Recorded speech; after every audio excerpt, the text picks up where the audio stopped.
He's Bill. I'm really Ted. She's Rufus. No, wait. He's Mr. Ryan. I'm Napoleon. She's Missy. That ain't it either. This isn't Bill and Ted's Excellent Adventure. It's Vikings Report with Drew and Ted, which is also an excellent adventure. Drewster, how are you? Bill and Ted's Excellent Adventure. Party on, dude. Oh. You're supposed to say, I'm most excellent, dude. Ted Theodore Glover, I am most excellent, dude. We are in store for a bodacious episode 70. Welcome, everybody, to episode 70 for Vikings Report with Drew and Ted. That's right, 70. We are ready to rock. Look at Ted's in his Chuck Foreman shirt. Look at that. Off to Germany. One busy guy, let me tell you. Who's our Viking guy tonight, Ted? Who are we talking about?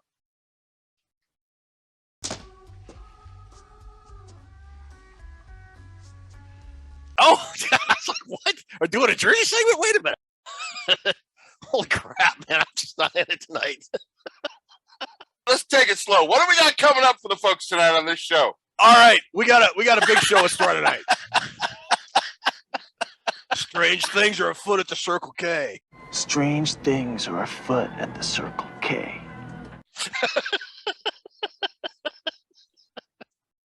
I love it. So last week, if you watched this, and I hope you did, if you didn't go back, episode 69, it was a very hashtag nice episode. One of the segments we talked about after our Jim Marshall segment is who we think our breakout players are going to be. Right. This week, we're going to talk about who we think might be kind of a letdown, sort of the opposite of breakout. We've got our draft pick review, depth chart analysis. This week, we're going to talk about second round pick, number 42 overall, Andrew Booth Jr., cornerback out of Clemson University. Not John Wilkes Booth. Not No. him. We're not talking about him. I went shot in the dark on that one. So did Booth, as a matter of fact. Oh, no, he didn't. Say what? This is terrible. Other than that, Mrs. Lincoln, how was the play?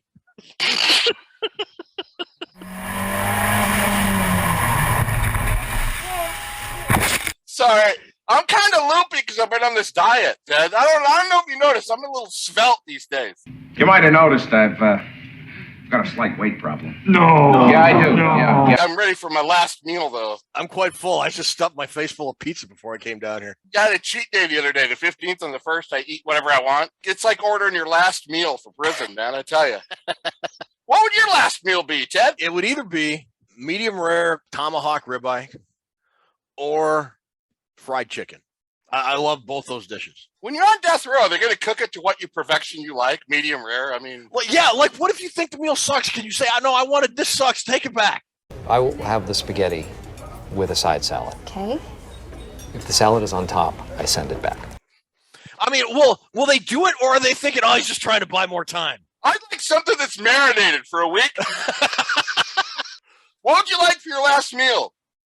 Well, I don't really have much of an appetite. You know, if you haven't heard, I'm going to be electrocuted tomorrow. Ruby, how you doing tonight? What would your last meal on death row be? Spaghetti. Really? I mean, like the last thing you're ever going to eat before you're fried and you go to hell, and it'll be spaghetti and meatballs. No meatballs, just the spaghetti. Regular spaghetti with ragu, garden combination sauce. Wow. Okay. By the way, I am totally bodacious, my excellent dudes. Excellent.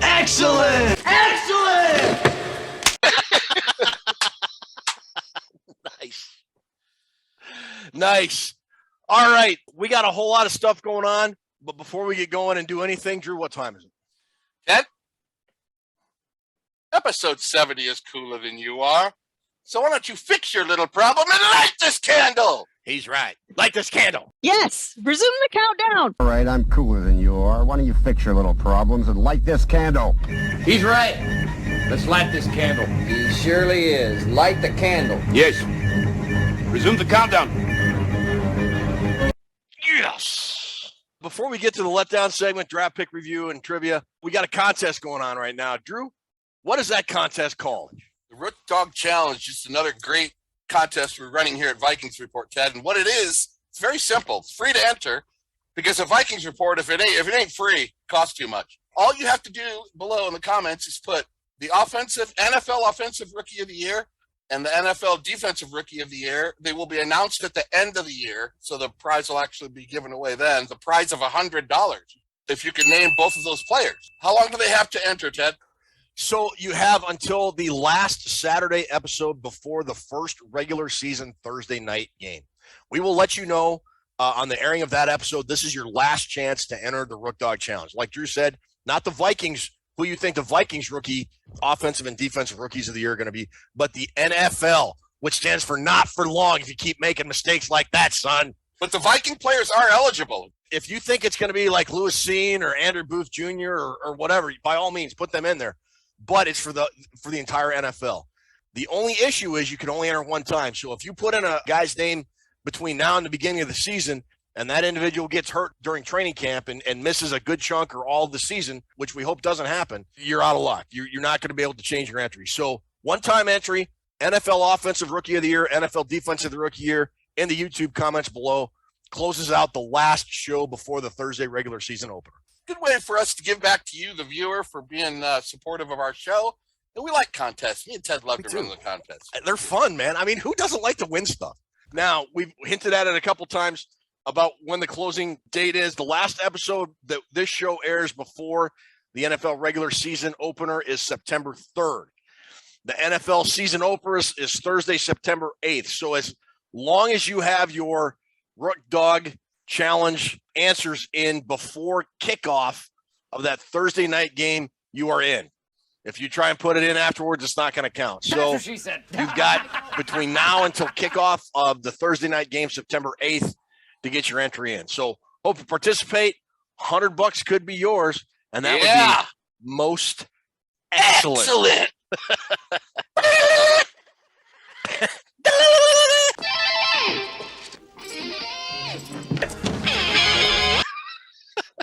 All right.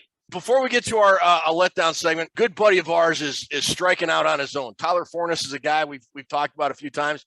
He's been on our show. He's making a go of this sports writing thing full time, and that's quite the leap to make. And we told him we'd love to help him out by promoting it.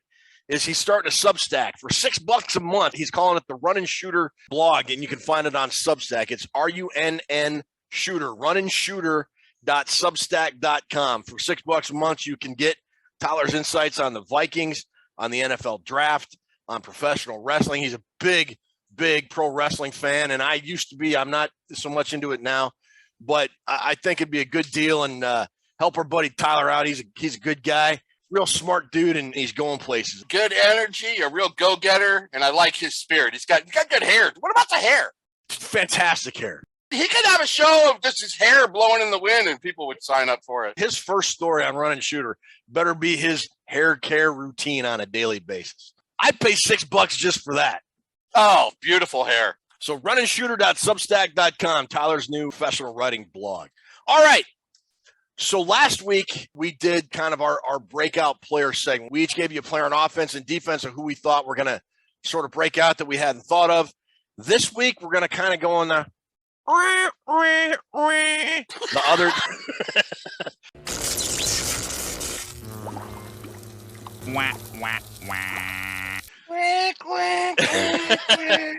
Guys who we think may be a little bit of a letdown. And for what it's worth, the Vikings can't really afford to have a lot of guys have a letdown this year. I think, we've said this before, for the Vikings to get where we think they have the capability to go, everybody that played well last year has to maintain at that level last year, and guys that didn't play so well or the new guys that they brought in and things that went wrong have to go right, and those new players have to play well too. So obviously we hope this doesn't come to fruition, but we both picked a guy on offense and defense, and Drew, who is your potential letdown guy?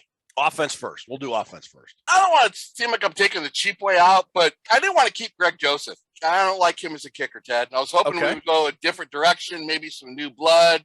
And I was hoping that somebody new would come in. That's not a very fancy answer. Who cares about the kicker? But, you watch Viking games, kicker means a lot in Viking games. In your defense, if Joseph makes that kick in Arizona, the Vikings are in the playoffs last year. And I know he made some big ones. He did. I'm not completely hating on the guy, but that would probably be my selection because I don't see anybody on the offense tailing off. I mean, I see Bradbury getting better. I see the guard position getting better. I don't see a letdown anywhere, but I was just hoping that we could move on and get like a dynamic kicker like Daniel Carlson. Man, I wish we could get that guy. You're a goddamn genius. That's the most outstanding answer I've ever heard. You must have a goddamn IQ of 160. Well, Ted, can we get that guy? nope, cannot. He's gone. Bill and Ted's. You know the guy that stole it? The guy that played Napoleon. Yeah.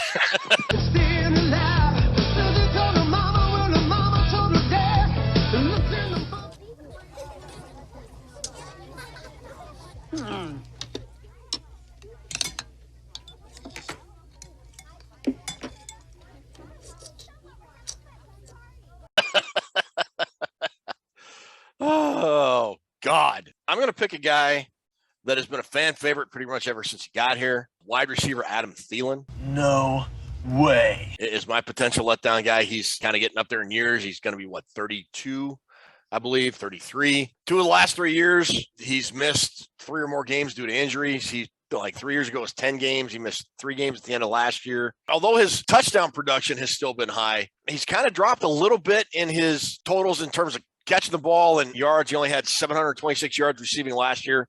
His lowest career average of 10.8 yards per catch. Still had 10 touchdowns, but 67 catches, which is his lowest since he was hurt and missed 6 games in 2019. I hate to say it, but I think age might be catching up to him. The one thing I will say, if he does kind of take a step back, I feel a lot better about the overall wide receiver depth than I did last year with, guys like Amir Smith-Marset. They got Jalen Naylor. And so potentially if that does happen, the impact might not be as bad. I think KJ Osborne stepped up and played very well when Thielen was hurt last year. So maybe if he is kind of a letdown guy, the impact will be more minimal than it would have been a couple years ago. If it happened, it wouldn't surprise me. So what about on defense? Who do you got for a defensive guy? I picked Dalvin Tomlinson, but was he really playing that well where it would be a letdown to begin with? I mean, he didn't have that good of a season, did he? Kind of expected more out of that guy. Yeah, that's fair. I hope he has a bounce back year rather than a letdown year. Oh, sure, of course. That's who I'm going to select. Who'd you have, Ted? I had Patrick Peterson, a guy a lot of people wanted back. Well, I remember we were actually recording when he was signed as a free agent last year. We were both hyped. We thought it was a great move, and I thought it was an okay move. You sort of, as the season went on, really didn't think much of the signing when it was all said and done. I think I'd like him back. He's a good leader back there in terms of knowledge of football, getting everybody into position. We got a lot of young corners. Mm-hmm. Booth is going to need help. Dantzler's still young, and he helps out with the safeties too. I would have liked to have seen him switch to safety myself, but I could see his game falling off the cliff. I wouldn't be surprised if Dantzler and Booth were the outside corners by the end of the year. You just took my spicy hot take. Oh, I'm sorry, Ted. But it's good. Because I am so tremendously and heinously sorry, dude. I think I could use another saying regarding Patrick Peterson. All we are is dust in the wind, dude. All we are is dust in the wind, dude. So great. So great. If Booth and Dantzler and Evans can pick things up, it would not surprise me to see them starting over Patrick Peterson by the end of the year. Okay, here's a question I just thought of. It wasn't on the notes, so it's going to be an impromptu thing. Is new Vikings head coach Kevin O'Connell going to be a breakout head coach, or is he going to be a letdown in year one? Ted, we are in jeopardy of failing most heinously tomorrow.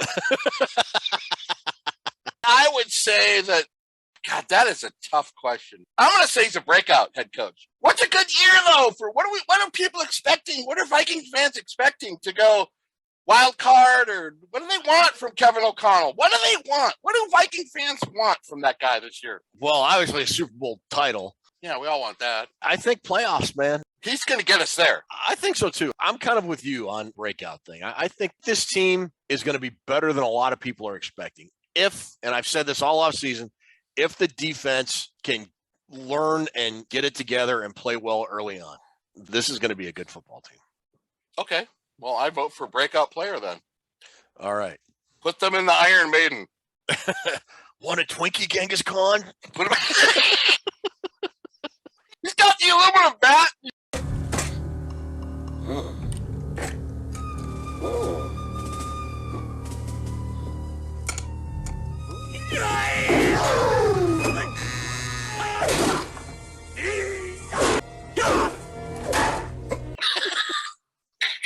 How's it going, Fruit, dude? So, all right. So that's our letdown players. We had mentioned Andrew Booth Jr. a little bit, just a little bit ago. He is our player profile this week in our draft pick review / depth chart analysis. Andrew Booth Jr., second round pick, number 42 overall out of Clemson. Remember, in the first couple days of the draft, Kwesi Adofo-Mensah, the new Vikings GM, was making a flurry of trades. And Booth was the result of one of those trades. They had traded down and got 2 second-round picks from Green Bay, and they used one of those picks to move back up to 42 to get Booth.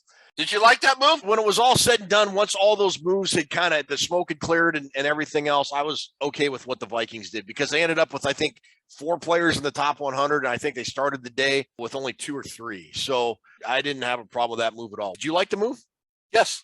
Okay. I had my 4th ranked corner on my Drew big board. I had a number 4 behind Stingley and Sauce Gardner and McDuffie. Right after those 3, I had Booth number 4. So I was very happy with the selection. And you had a first-round grade on him. He was my last first-rounder to go. I had the other 3 guys in him. We got a couple of clips before we get into the Booth talk. We got Booth himself talking about being drafted. And then we talked about our buddy Tyler. When he was on in episode 61, he had this to say about Booth as well.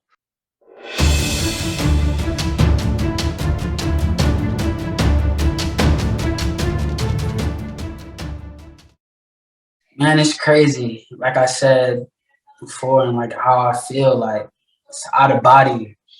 Like this is dreams from 5 and 6 years old. You know what I mean? Like, and then watching Pat P and just all the top tier guys, like, and I get to, my first year spending with him.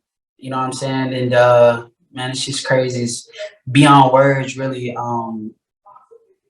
It's crazy. Man, they getting everything. You know what I mean? They getting everything. Like, y'all seen what I put on tape? Times that by 10. Times it by 10 because, you know what I'm saying? It is a chip. It is a chip. And don't get me wrong, I'm super excited, super blessed to be here and to be a Viking. I don't want anybody to get that twisted, but it's definitely a chip there. So I'm going to carry that. I'm gonna bring it with me to Minnesota, and then we're gonna get it rocking. One guy I wanted to mention on here, one of the early guys who I really liked on tape because you could play him. Seems like you could play him anywhere. Is Andrew Booth from Clemson? What are your thoughts on him? He's got all the size, athleticism, and length that you want in a starting corner. He can play in press. He can play off coverage. I think he's honestly a little underrated by the consensus right now because the consensus has him as like a late first round guy. I think he's a guy that should be selected in the teens. I love Booth. I think he's a fantastic football player. Andrew Booth Jr. So, second round pick, you had him as a first round grade. Obviously, a lot to like about him. What is it that you liked about Andrew Booth Jr. that made him a first round grade in your mind? He has everything it takes to be a star corner in this league, a shutdown corner in this league, and the best corner in this league. 4'4", 6 foot, 194, cornerback from Clemson, 5-star recruit from Archer High School in Lawrenceville, Georgia, Ted. He was big recruit. He was considered at the time when he was in high school, he was the number 2 corner in the entire country, only behind Derek Stingley Jr. Could have signed anywhere he wanted to. Bulldogs probably thought they were going to get him, being he's from Lawrenceville, Georgia. He did not sign with the Bulldogs, but instead took his talents to Clemson to play for the Tigers. Shout out to Andy Dyer, who coached him in high school. Andy Dyer just retired. Great high school coach for Archer. I think he went to Clemson to play under Brett Venables, Ted. Brett Venables is like a guru with corners and safeties and defensive schemes and getting you to notice everything about football and bringing up your football IQ. Only played 25 games at Clemson, Ted. He had 3 interceptions, 5 passes defensed, 26 tackles, and 3 tackles for loss. 5 career interceptions in 25 games at Clemson. Not a bad ratio. When you look at Xavier Rhodes, had 5 interceptions in 112 games? Yeah. So I had him as my 4th best corner, and it could have been higher than that. He has the injury stuff that's out there about the hernia surgeries and the knee problem, and Osgood Schlatter disease he's had since a kid. This is the third defensive back drafted by the Vikings from Clemson since 2016. Okay. Name the other two. Jeff Gladney. No, he went to TCU. Like I said, not Jeff Gladney. He went to TCU. Was Mackenzie Alexander a Clemson guy? Yes, that's one of them. 20, 16. I don't know who the other one is. J-Ron Curse. Oh, okay. The first thing you got to love when you watch Andrew Booth is the swagger when he plays corner. That guy has got that attitude, that in your face, you're not going to catch anything on me, full confidence, swagger all the way. I love that about a defensive back. If you're going to play corner in the NFL, you got to have some swagger. If not, you're going to get run out of town. And even though he's only played 25 games, Ted, in college, he looks very, very confident at what he's doing, and he is ready to go. People are scared about the injuries. Mensa's not. Mensa said, I checked all of it out. He said the guy's fine. He didn't have a combine, didn't have a pro day, so he went in blindly. So people in the draft are going, those blind guys, dude, they get worried about him. He goes to the combine, he has a pro day. He's maybe the first or second corner taken.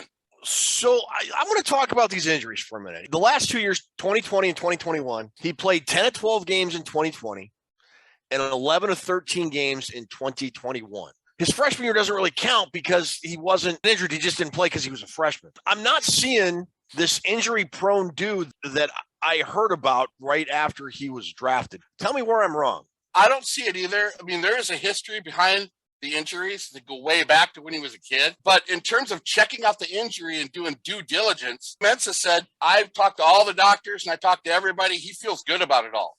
So if the coaching staff and the general manager feel good about it all, then it shouldn't be a problem going forward, or at least it gives me confidence going forward. He had something when he was a kid called Osgood-Schlatter disease, which causes pain and swelling in the area below the knee. He had that when he was a kid. He later suffered from tendonitis in his knee in high school and underwent surgery in 2020 when he was on Clemson on his right patella tendon. And he's had 2 sports hernia surgeries. I have Glover-Bunting disease. It's pain and swelling in my stomach. It's because I'm an alcoholic, though, probably. Today we're going to be liquorizing with a Bimjean 100-month-old Bergen. This is okay. Ted only drinks on the days that end in Y. So, other than injuries, then, what are any other red flags, or are there? Every one of his red flags that I see on tape are all coachable, teachable, and fixable. All of them. He has a tendency to look back into the backfield too much at the quarterback, trying to get a jump on what's going on. 90% of college guys are looking in the backfield too much. They all look in the backfield too much. Okay. That's because everybody's in zone coverage. Nobody plays man. Zone coverage gives you a lot of leeway on trying to anticipate plays. So a lot of these corners at the college level are looking in the backfield, trying to read the quarterback eyes so they can get the pick six and be on ESPN. Sometimes he has trouble on the deep routes with the back pedal. That can be fixed also with a good DB coach, and he could probably become a little bit better tackler. That aside, this is one of the best cover corners I've seen in 5-10 years. Let me read you something from Pat Pryor. Pat Pryor does a lot of college scouting. This is what he said about Andrew Booth. Andrew Booth is a complete corner coming into the NFL draft. He can play man or zone at a high level. He's a good athlete, a super athlete, and moves fluidly across the field. Very, very high potential due to the athleticism, frame, and football IQ. His issues are very coachable and not a huge problem on tape. He didn't test on the combine, knocking his stock down. However, he dropped into the second round, and I think he will be the steal of the entire NFL draft. That was most unprecedented, Rufus. Wow. We talked about Caleb Evans a couple weeks ago, and we said we're going to do our depth chart predictions in this show. So we'll review the cornerbacks on the roster. Besides Booth, we've got Chris Boyd, Cam Dantzler, Caleb Evans, Nate Harrison Hand, Perry Nickerson, Patrick Peterson, Ty Smith, and Chandon Sullivan. You didn't say Harrison Hand right. I don't want to mix Spicoli with Bill and Ted because they sound kind of alike. Harrison Hand.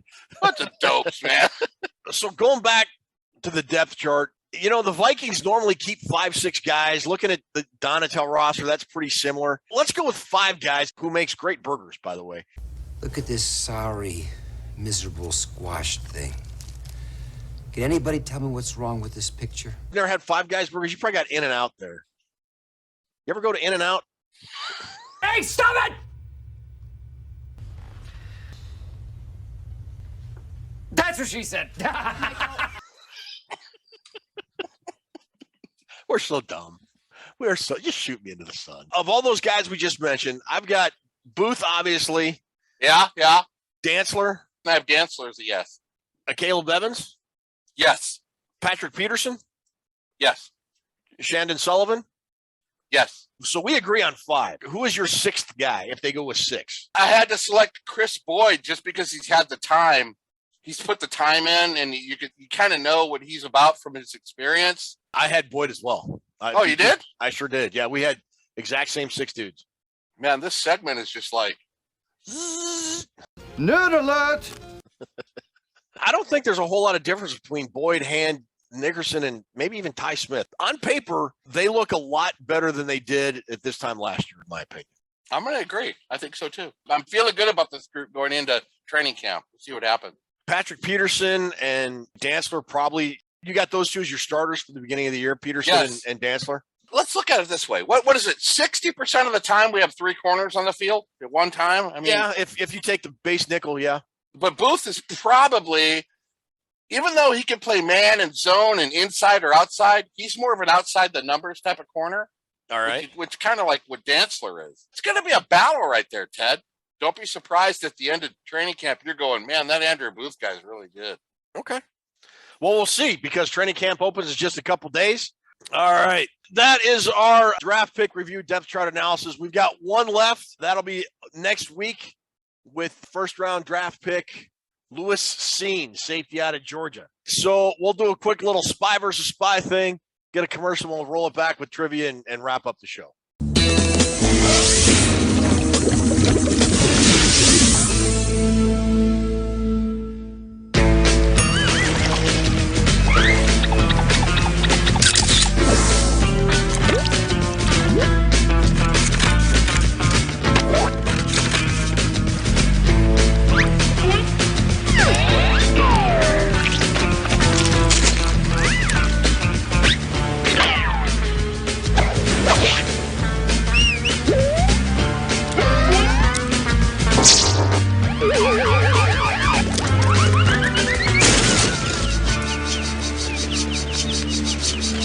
No, we met on the earlier auditions. We met for the first time and became friends pretty instantaneously. I mean, we both rode motorcycles, so we both walked in with motorcycle helmets, and the auditions went on for months and months, and they kept pairing us off with different people and changing our roles, and we became friends over the arduous Bill and Ted audition gauntlet without assuming we're actually going to be cast. Wow. I mean, they did something very unusual where they had different actors, artists, all audition, like 10 people, and like 2 would go into a room, then 2 would come out, and then another 2 would go in, and then 1 would come out, and then when we were both playing Bill and Ted, and it was a kind of like, it was like an audition gladiatorial gauntlet torture of Bill event. And Ted. Yes.